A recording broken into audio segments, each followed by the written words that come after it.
Let's start with Brush tool. Click on Brush tool and create a new layer. From the drop-down menu, you can select from the default brushes. Select any one of these. Make sure you have selected the fill colors and start brushing.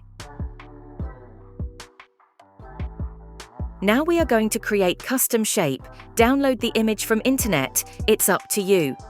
First, using Magic Wand to remove the background, and then select the area using Marquee tool. Then go to Edit and select Define Brush Preset. Rename the brush and save it.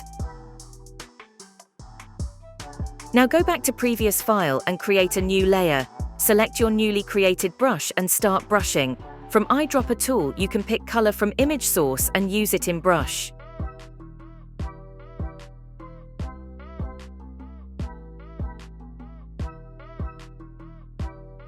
Using this technique, you can create brushes whatever you wanted.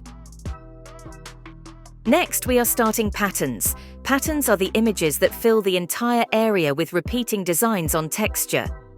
You can add pattern adjust layer from adjustment layer and select pattern. By default, we don't have much impressive patterns.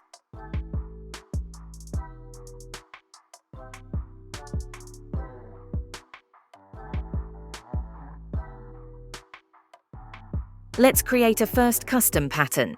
Download the texture file from internet. Make sure that it should be seamless.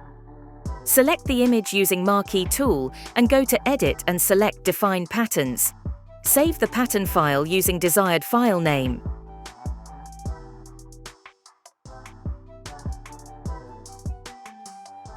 Next, go back to U Working File, click on Pattern and select the newly creating pattern. Boom, you have completed the brushes and pattern chapter.